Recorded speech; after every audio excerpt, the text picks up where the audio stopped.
Mesdames et messieurs, toutes nos excuses pour ce retard. Vous êtes les bienvenus dans ce journal dont voici les titres.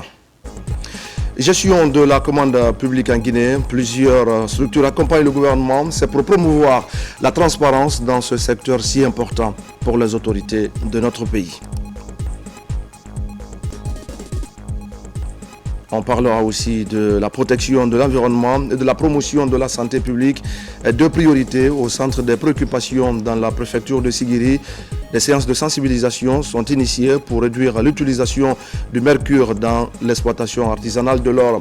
L'athlétisme au service de l'émancipation des enfants, la première édition du Marathon des Petits est organisée à Conakry.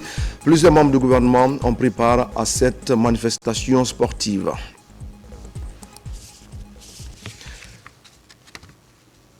Voilà pour le sommaire. Bonjour à tous. Cultiver le civisme et promouvoir les valeurs de la République. Le Premier ministre a lancé hier le programme d'induction des nouveaux fonctionnaires. La cérémonie s'est déroulée ici même à Conakry. Le programme est placé sous le thème « Un nouveau fonctionnaire, un État moderne ». Adi Kamara. Nous sommes à la place d'armes du camp Al-Mami Samouri Touri, ici dans la commune de Kaloum. C'est le début de formation des nouveaux fonctionnaires recrutés en 2024 suite à un concours organisé par le ministère du Travail et de la Fonction publique. Ce programme de stage probatoire requiert la maîtrise des outils de gestion axés sur les résultats. Plus de 2000 nouveaux fonctionnaires stagiaires sont concernés et répartis dans deux centres de formation civilo-militaire, Kalako dans la préfecture de Forekaria et Samoria à Kindia pour une période de plus d'un mois. En complément des réformes majeures déjà engagées, notamment l'assainissement du fichier de la fonction publique à travers le projet FUGAS, l'augmentation des salaires des agents de l'État, l'amélioration des conditions médicales des agents publics et des retraités, et l'inclusion prioritaire des jeunes, des femmes et des personnes en situation de handicap dans le recrutement. Permettez-moi d'affirmer ici que ce programme marque une avancée décisive. Il traduit l'ambition de bâtir une administration animée par des femmes et des hommes engagés, disciplinés et imprégnés de valeurs patriotiques. Il est question de doter ces nouveaux agents des connaissances de base qui devraient leur permettre de cultiver les valeurs de la République, s'adapter rapidement à l'environnement du travail et développer un sentiment d'appartenance à la fonction publique guinéenne. Inculquer aux jeunes fonctionnaires ce qui est le civisme, le respect de la chose publique, le don de soi, le désintéressement, le caractère, l'amour de la patrie. Créer au sein du groupe un environnement de fraternité, d'entraide mutuelle et de cohésion sociale. L'induction des jeunes fonctionnaires est un processus qui nous permettra de combler les lacunes constatées ces dernières décennies avec l'abandon de la formation militaire obligatoire des universitaires. Ce programme qui devrait se perpétuer, j'en suis certain, pourrait donc être la solution à l'épineux problème de formation civique et morale de nos cadres de la fonction publique, en intégrant la dimension militaire à leur connaissance académique. Tous les segments de formation en la matière sont pris en compte. Le CNRD veut imprimer un nouveau style performant dans la gestion de l'administration publique guinéenne. Cette induction est une première. Il y aura d'autres actions pour faire en sorte que la meilleure défense de notre souveraineté, la meilleure force, j'allais dire, pour reconstruire la Guinée, c'est le capital humain. Un capital humain suffisamment bien préparé.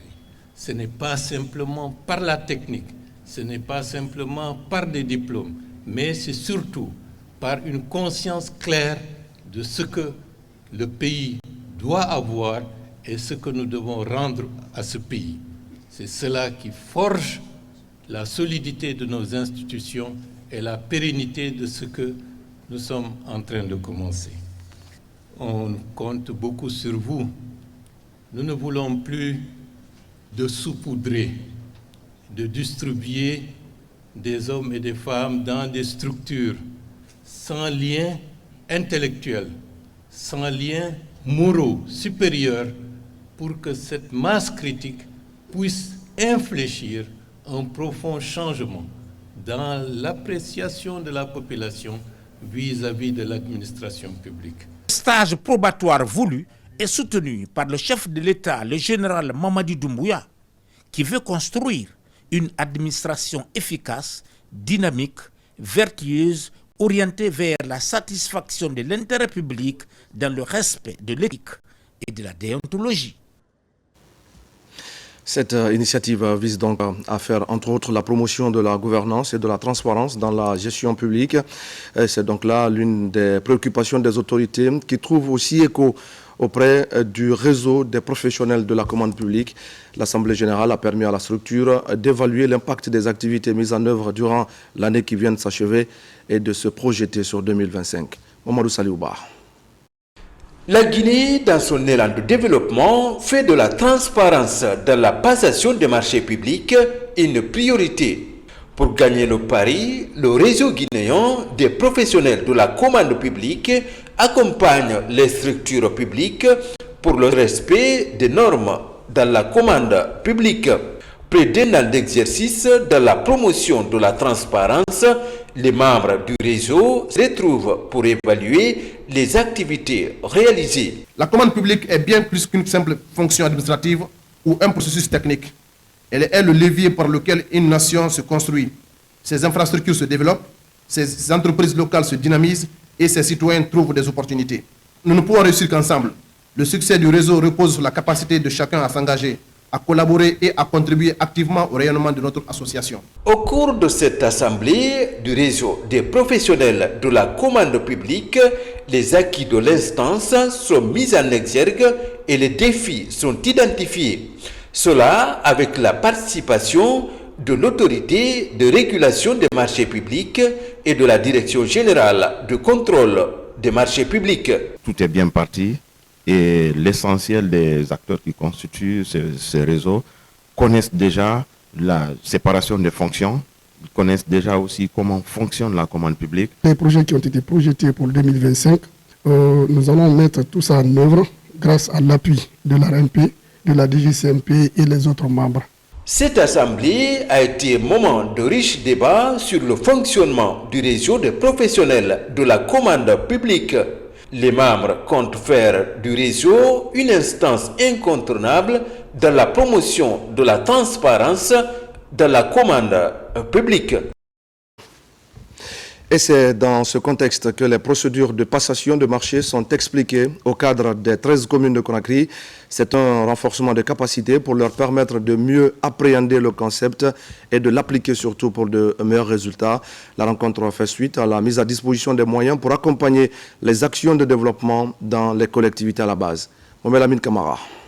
L'ANAFIC, ce véritable outil de financement des actions des communes de Guinée, est à ce jour dans l'optique d'accompagner les communes de Conakry. Récemment, d'importants fonds ont été mis à la disposition des 13 collectivités de la capitale, dans un premier temps pour lancer des initiatives de développement local. Pour assurer une meilleure gestion de ces fonds alloués, l'agence oriente sa stratégie de sauvegarde dans le renforcement des compétences des cadres des municipalités de Conakry. Après avoir procédé à la signature des conventions et transféré les ressources dans les comptes des collectivités que vous êtes, nous avons jugé utile de procéder à la formation des acteurs impliqués dans le processus de marché.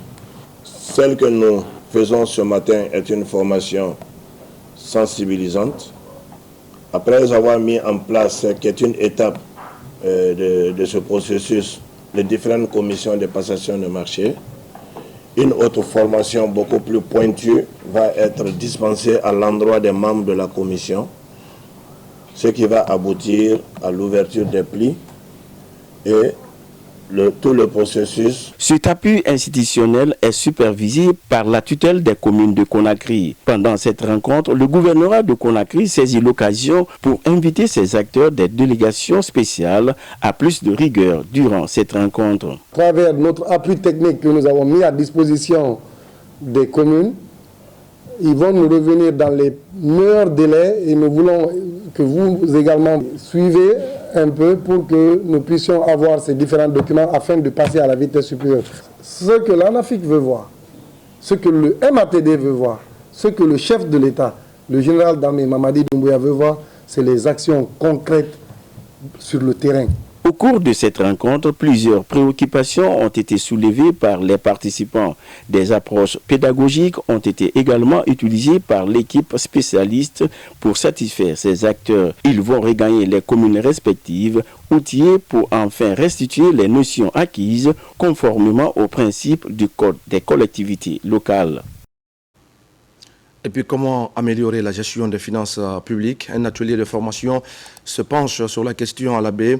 Les participants venus aussi de Mamou s'engagent à vulgariser les connaissances acquises ici dans leurs communautés respectives. Enfin le point avec Abdoulaye Diallo et Sarafoudine Diallo. Ces participants, au nombre de 30, ont été outillés entre autres sur la notion du civisme fiscal, les principaux impôts et taxes, le taux d'imposition, le mode de paiement, la clé de répartition et la sensibilisation des contribuables sur le civisme fiscal. Les ressources de l'État proviennent en grande partie, n'est-ce pas, des recettes et surtout des recettes fiscales.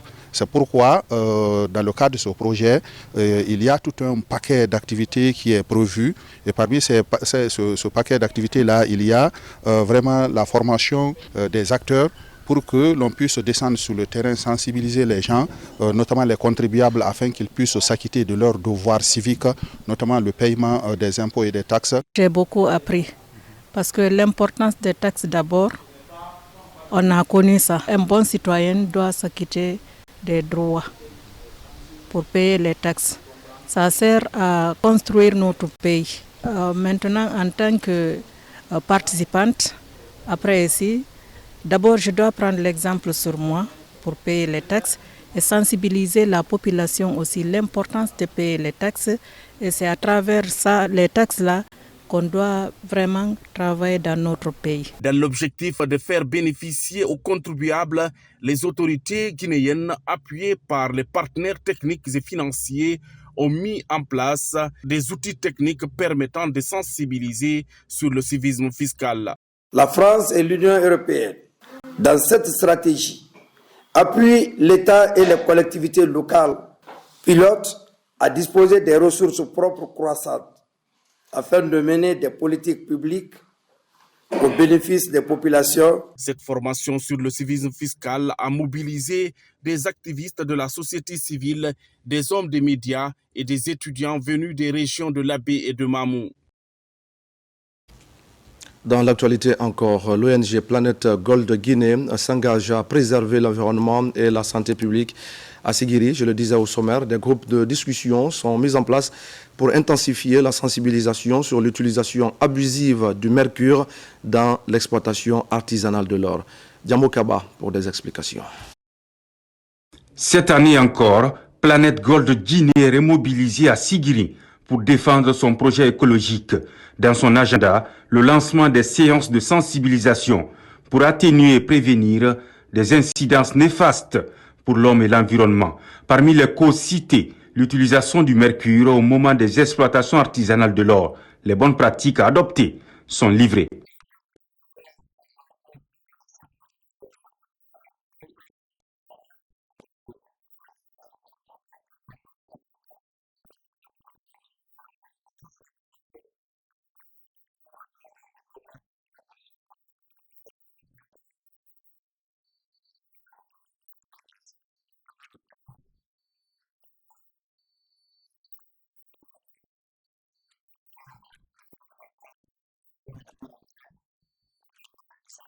Autre moment fort de la rencontre, la mise en place des bureaux de discussion pour faciliter le mécanisme de gestion des plaintes.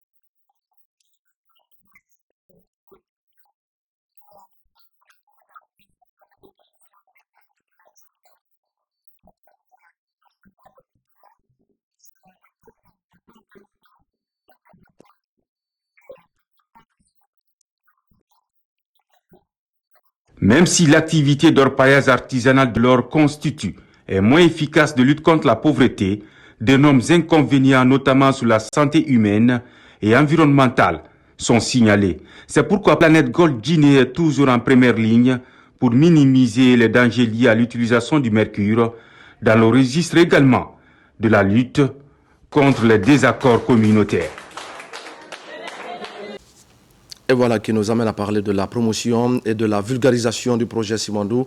Un groupement d'intérêt économique en fait une priorité. L'organisation se mobilise également pour trouver des marchés pour des entreprises locales qui se trouvent dans les zones impactées par le projet minier. Amacenta Beila et Kerouane, le coordinateur général, accompagné d'une forte délégation, est allé à la rencontre des PME évoluant dans ces préfectures. Il était question de leur expliquer les enjeux liés à la concrétisation de ce projet. Moussa Komara. 2 mois après le lancement officiel de ces activités, le groupement d'intérêt économique GIE Simandou se déploie en province. À Macenta, les échanges avec les différentes entreprises portent sur l'unité d'action afin de tirer profit des avantages du méga projet Simandou. Nous avons un seul objectif, main dans la main, pour la prospérité de nos localités, pour que la Guinée soit développée à travers ce GIE Simandou. Et je suis convaincu qu'avec la volonté, il n'y a pas de raison que ça ne va pas marcher. Plus de 60 entreprises, près de 70 entreprises réunies autour d'un idéal dans le cadre de la production, dans le cadre de la chaîne de valeur, dans le cadre de l'entrepreneuriat. C'est vraiment une idée à saluer. Quand les entreprises locales obtiennent des marchés, ça y va dans le développement de nos localités. Si GIE se donne la peine de se déplacer pour venir rencontrer ces entreprises à la base, nous ne pouvons que leur dire merci. Après Beila, direction Kerouane. Dans cette ville de Samori, le renforcement de la paix pour le succès du projet Simandou est rappelé dans les discours. Les opportunités de promotion du contenu local sont aussi présentées. Au nom de la population de Kerouane, on réaffirme notre participation pour les accompagner. Je pense que nous allons accompagner GIE Simandou dans l'intérêt de toute la communauté de Kerouane et pourquoi pas Beila et ailleurs aussi. Le GIE Simandou fédère plus de 60 entreprises avec à la clé répondre aux besoins du projet en matière de sous-traitance et de développement durable. Une course pour la vie, c'est la phrase qui guide les activités de la première édition du Marathon des Petits. C'est une initiative soutenue par la Fédération guinéenne de randonnée pédestre. Plusieurs membres du gouvernement étaient présents, les enfants aussi, qui sont désormais concernés par l'athlétisme, une discipline qui suscite toujours de l'intérêt dans notre pays. Mohamed Kamara. Ils étaient plus de 200 jeunes enfants à prendre part à ce marathon sur l'itinéraire sans fil, jardin du 2 octobre, ici à Kaloum. L'initiative de cette activité sportive est de permettre à ces enfants d'intégrer la discipline d'athlétisme dans la pratique du sport. C'est AGEP Events, à travers la Fédération guinéenne de randonnée pédestre, qui organise l'événement. L'initiative est partie du fait que les jeunes sont plus aptes à apprendre que les grands. Donc pour nous, c'était de créer une initiative qui pouvait les mettre dans un environnement sain où ils pouvaient non seulement s'amuser, se récréer, mais aussi pratiquer des activités, des actions qui pouvaient les mener à faire des actions demain. Nous encourageons ce qui se passe. Vous savez bien que l'athlétisme, c'est le dénominateur commun de tous les sports. Et dans notre pays, il y a longtemps que nous avons abandonné, commencer par les tout petits et aux adolescents jusqu'aux jeunes et aux personnes âgées. Je crois que c'est une bonne chose que le marathon renaisse de ses cendres. Ces jeunes athlètes, durant tout le parcours, ont bénéficié du soutien de certains responsables du pays. Je suis heureuse d'avoir participé parce que le marathon il était bien organisé et je me suis amusée. C'est pour encourager les autres enfants qui sont aussi dans notre portefeuille, les enfants vulnérables qui n'ont pas la possibilité aujourd'hui de faire cette course, d'être avec leurs amis, mais c'est vraiment de les soutenir pour qu'ils se sentent aussi et qu'ils sachent qu'ils ne sont pas seuls. Le marathon des petits, dénommé la course pour la vie, a connu des gagnants issus des 3 différentes séries de la première édition du marathon. Et puis vers la mise en place du Conseil national des femmes et filles de Guinée dans les communes de Conakry, l'inspectrice régionale de la promotion féminine échange avec des femmes afin d'installer les antennes dans les municipalités. Après Kassa, Dixine et Kaloum, c'est au tour de la commune de Matoto de recevoir la délégation. Moussa Bangoa. Suivant les recommandations de la ministre de la promotion féminine, de l'enfance et des personnes vulnérables, l'inspectrice régionale de la promotion féminine de la ville de Conakry est encore sur le terrain. C'est pour la mise en place du conseil communal des femmes et filles de Guinée. C'est très bien passé avec les femmes pour la mise en place de ce bureau communal du Conseil national des femmes et filles de Guinée. Le président de la République, Mamadi Doumbouya, qui a placé la refondation vraiment sous le leadership des femmes. Et au-delà de ça, Madame la ministre de la promotion féminine, Charlotte Daffé, qui n'a ménagé aucun effort pour nous accompagner. Les gens du bureau, je leur demande de nous donner la main, resserrer les rangs, être engagés. Et puis, quand il y a un problème de la commune, vraiment on laisse nos problèmes personnels pour faire face à ce problème. Pour une question de transparence et de responsabilité, des antennes ont été installées dans les communes de Ratoma, Matane et Matoto, à l'image des autres municipalités de la capitale. Nous sommes la voix de toutes les femmes. C'est une grande responsabilité, c'est un grand boulot qui nous attend parce que nous représentons toutes les femmes de Matam. Nous sommes aujourd'hui choisis, mais c'est toutes les femmes et toutes les filles de Matoto qui sont choisies, qui sont chargées à ce travail que nous voulons faire. Parce que c'est laborieux, c'est difficile. Réunir les femmes, défendre les femmes, c'est un grand boulot. Il faut qu'on s'attende, il faut qu'on se comprenne. Désormais installé, cet organe consultatif de défense des droits des femmes et filles au niveau communal servira d'interface entre la gente féminine et les autorités publiques. Un mot de sport encore, avec le championnat national de karaté qui vient de prendre fin au Palais des Sports du stade du 28 septembre. La compétition a regroupé plusieurs athlètes venus de divers horizons. Un programme annuel mis en œuvre par le bureau exécutif de la Fédération guinéenne de karaté, Djibril Kamara. Ils sont une vingtaine de clubs venus des 8 ligues régionales du pays à prendre part à cet autre rendez-vous national de karaté. Ces karatékas ont compéti dans toutes les catégories en série filles et garçons. Après 3 jours d'intenses confrontations, c'est l'association des forces armées de Guinée qui s'est adjugée du trophée en série filles et garçons.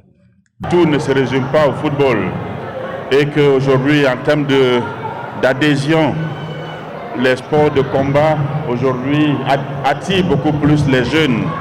Et donc, par conséquent, nous les encourageons à ce que nous multiplions ces efforts pour que les jeunes multiplient leur adhésion au combat, au sport de combat, dont le karaté, qui permet d'avoir le self-control, c'est-à-dire le contrôle de soi, et qui permet aussi d'occuper sainement nos jeunes. Le nouveau bureau exécutif de la Fédération guinéenne de karaté, nouvellement élu avec à sa tête Maître Cheikh Kondé, veut faire de l'animation sportive nationale une priorité. Le karaté est un sport populaire dans le monde entier. Je suis donc heureux de voir sa pratique aussi populaire et bien implantée en Guinée. Je souhaite donc que ce championnat national contribue à la promotion du karaté et qu'il vous donne une occasion de mieux comprendre le Japon dans son ensemble. L'année 2024 a été riche en succès pour le karaté guinéen. En juillet dernier, notre fédération a organisé ici en Guinée un championnat d'Afrique de la région.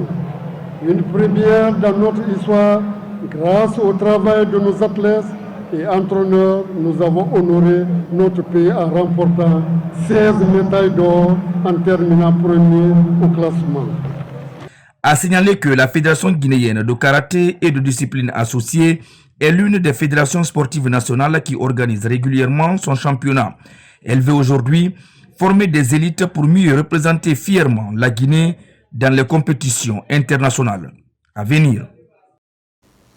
Et voilà, mesdames et messieurs, c'est la fin de ce journal. Merci à tous de l'avoir suivi. Je vous retrouve tout à l'heure à 17h pour un nouveau point sur l'actualité. L'actualité de la Guinée, notre paradis, terre de richesse et d'innovation. À tout à l'heure.